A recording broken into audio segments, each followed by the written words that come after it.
Graças a Deus, irmãos. Decidi gravar esse vídeo pequenininho aqui para vocês, para deixar uma pequena semente no seu coração, que essa semente cresça e que você possa exalar o perfume de Cristo através dela. Estou trazendo você aqui para dentro do meu carro, né, para tornar essa coisa mais intimista, mais próxima aí de vocês, e para falar sobre espíritos dominadores ou espíritos opressivos. Efésios 6,12 vai falar que a nossa luta não é contra a carne, não é contra o sangue, mas é contra principados, potestades, dominadores ou hostes da maldade desse mundo tenebroso. Então são algumas vertentes, algumas das traduções apresentadas para esse texto. Às vezes a gente vai encontrar hostes da maldade, ora vamos encontrar dominadores. Existem espíritos dominadores. Esses espíritos dominadores, eles sobrepujam a vida das pessoas. Então eles são espíritos opressores. Então quando alguém está sendo dominado, comandado, sobrepujado por uma entidade dominadora, ou opressiva, ou obsessiva, né, seriam sinônimos aí das ações dessas entidades, a pessoa não fica possessa. Não é uma possessão, ela não toma conta de você literalmente, mas ela causa na sua vida uma obsessão, né? São espíritos obsessivos, ela causa uma obsessão em você. Então para isso ela precisa encontrar um ponto de ligamento, tem que encontrar um ponto de apoio, um ponto de sustentação para ela poder agir na sua vida, ou seja, tem que ter ali um ponto de contato, né, para que essa entidade possa operar na sua vida. Então, se já existe, por exemplo, uma inveja, no seu coração tem uma centelha de inveja, às vezes a gente tenta até maquiar a inveja dizendo que é uma inveja santa, né? Então aí você tem a inveja. Então essas entidades percebem a inveja. O que ele vai fazer? Ele amplia, ele potencializa essa inveja e faz que muitas vezes a pessoa invejada, né, vire uma obsessão para aquela pessoa. Então tudo que aquela pessoa fizer, qualquer gesto, você está antenado, vira uma obsessão por aquela pessoa. Você pode ter uma obsessão por sexo, obsessão por dinheiro, obsessão por fama. São desmembramentos, né, dessa entidade obsessiva que, ao encontrar pontos de contato no seu organismo, vai ampliar isso e torna você escravo desse pecado. É aquele tipo de situação que você não consegue se libertar. Você, puxa, eu tenho um pensamento fixo, é uma obsessão, né? O tempo todo eu estou pensando na minha prosperidade, o tempo todo eu estou pensando na fama, no dinheiro, na ganância, em desejar o mal para aquela pessoa, ou às vezes invejar alguém. Então vira uma obsessão pelo sexo, né? Uma obsessão pelo adultério, por valores que vêm contrário, diametralmente opostos aos valores divinos para a nossa vida. Então esses são os espíritos dominadores. E como é que eu me blindo contra isso? Como é que eu não posso tornar sem efeito essas entidades obsessivas que tentam nos sobrepujar? Para que haja dominação, tem que ter o dominador e o dominado, não é? Então eu vou pegar até um exemplo. Eu gostei bastante da argumentação de um psiquiatra que ele estudou a vida de Charles Manson, que formou o grupo, né, chamado Família Manson. Então Charles Manson, ele teve uma infância bastante conturbada, passou muito tempo na prisão, então ele já vinha desse problema com a lei há muito tempo, né? Então ele não era uma pessoa muito bem ajustada, né, com a nossa sociedade, bem ajustada com as leis e tudo mais. E ele entra em cena numa época que era do movimento hippie, onde o mundo anelava, onde o mundo desejava, especialmente os jovens, desejavam a liberdade, especialmente a liberdade sexual, o uso de drogas. A heroína era bastante presente, era bastante frequente naquela época. Então ele se apresenta, ele veste o arquétipo de um guru. Ele vem como um guru, e o povo desejava um guru. Então tem que ter os dois fatores, tem que haver a necessidade, tem o querer, né? De um lado tem o querer, eu quero ser um guru, eu quero ser um líder, e do outro lado tem as pessoas que desejam ser lideradas, as pessoas que desejam buscar ser orientadas por alguém. E muitas vezes isso cria uma cegueira na pessoa, que ele não enxerga que aquele cara ou aquela mulher, aquele homem que eles estão seguindo é uma pessoa louca, uma pessoa conturbada, é uma pessoa com traço de psicopatia, Tal é a cegueira espiritual promovida pela obsessão. Aí essas entidades ampliam, né? Então você tem a sua vontade, puxa, eu quero um guru. Nos dias de hoje, eu quero seguir um profeta, eu quero ouvir a voz de Deus. E se aquele profeta começar a falar aquilo que você quer ouvir, aquilo ali massageia o seu ego, a entidade fareja isso no mundo espiritual, ela sente o cheiro ali de uma presa fácil e ela vai ampliar aquela questão e vira uma obsessão. Então o que aquela pessoa disser para você é lei, você dá a vida por aquela pessoa, você dá o dinheiro e tudo que ele diz para você fazer, você faz.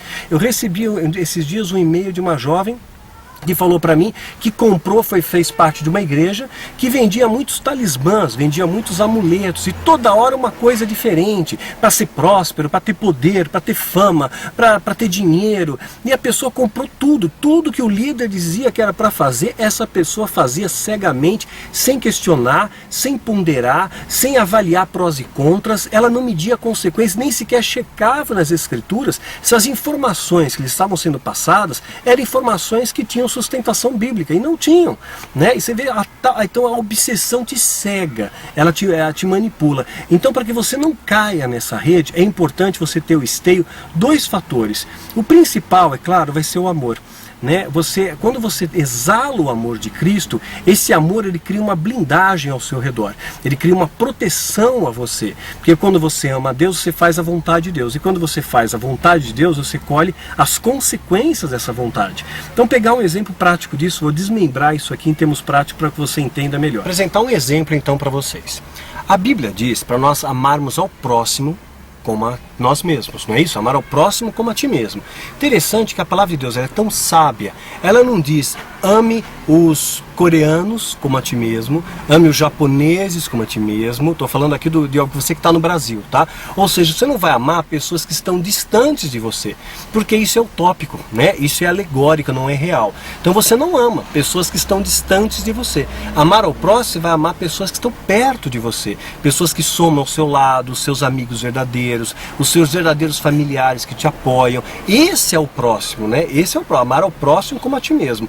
Agora, amar as vidas como Deus ama é uma maneira mais semântica, né? Ou seja, Deus sabe que nós não somos capazes de amar todos como Ele ama, porque Ele é Deus, nós não somos Deus, nós somos seres limitados, seres pecaminosos, então é evidente que nós não amamos, mas por amor a Ele, nós respeitamos as nossas diferenças. Então eu amo, né, o africano, eu amo o americano, eu amo o budista, eu amo o espírita, eu amo o católico, eu amo o muçulmano, né? Por amor a Deus, eu amo e respeito essas vidas. É um respeito fundamentado no amor de Deus. Então não quer dizer o amor ao próximo, né? É um nível diferente de amor, é uma outra esfera de amor, é um amor de respeito, é um amor que você faz pela obediência a Deus. Ou seja, eu não vou ter ódio dessas pessoas, eu não vou guardar mágoa das pessoas, eu vou procurar abençoar aqueles que me ofendem, né? Eu vou procurar orar por essas pessoas que não conhecem a Jesus. Esse é o amor que nós devemos refletir ao mundo por amor a Ele. Agora, amar ao próximo como a nós mesmos é uma esfera mais próxima desse amor que a gente precisa também exercitar. Eu tenho visto que no nosso meio tem muito preconceito, então como é que nós vamos falar de amor se há preconceito em nosso meio? Esses dias eu postei um vídeo falando um pouco, trazendo esclarecimento sobre o Estado Islâmico, a diferença de muçulmano e de Estado Islâmico. Existe uma larga diferença, meu irmão. Então, um lado são os extremistas, outro lado é a religião muçulmana. Então seria muito, muito errado da nossa parte já pré-julgar. Muitas pessoas não entenderam isso e infelizmente continuam julgando precipitadamente. Então o julgamento é uma segunda esfera que não tem amor.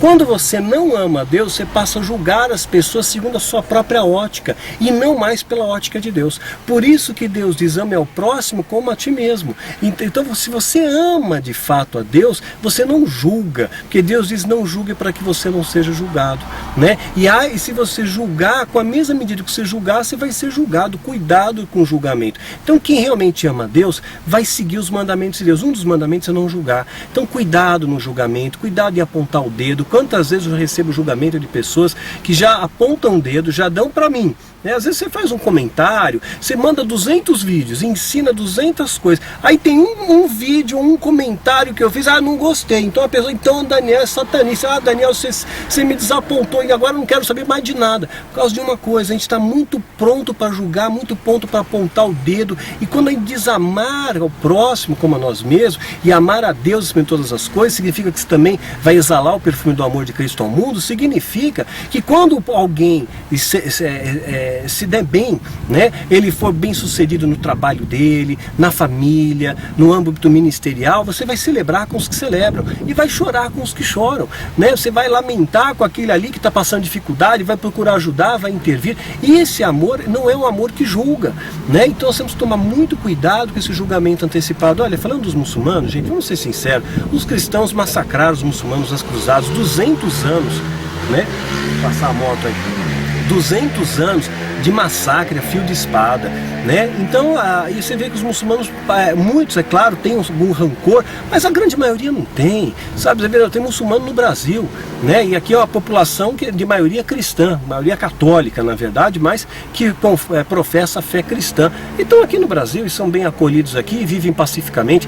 O muçulmano não tem dízimo, não cobram dízimo. As pessoas ofertam por amor e dão o melhor que eles têm ali, constroem mesquitas enormes, né? Então não tem campanha de prosperidade, tem que tomar muito cuidado em julgar, seja pronto, né, para ouvir e tardio no falar. A gente está muito pronto para apontar o dedo e não estende a mão. Então quem somos nós para julgar o budista, para julgar o espírita, para julgar a ala neopentecostal, para julgar os tradicionais? Quem somos nós para julgar? Porque eu tenho visto que o meio evangélico é um meio que muitas vezes tem denotado avareza, às vezes são pessoas mesquinhas, né, que já estão prontas para julgar e se acham os detentores de uma verdade suprema. Mas, gente, quem sabe todas as coisas é Deus. Fica aí a dica para você ler o livro Fator Melquisedeque. Vai expandir seus horizontes, vai fazer com que você veja as pessoas por uma ótica diferente. Então, para você não ser atacado por esses espíritos obsessivos, para que não vire uma obsessão na sua mente, para que você não seja um instrumento nas mãos do diabo para causar destruição, para roubar, matar e destruir,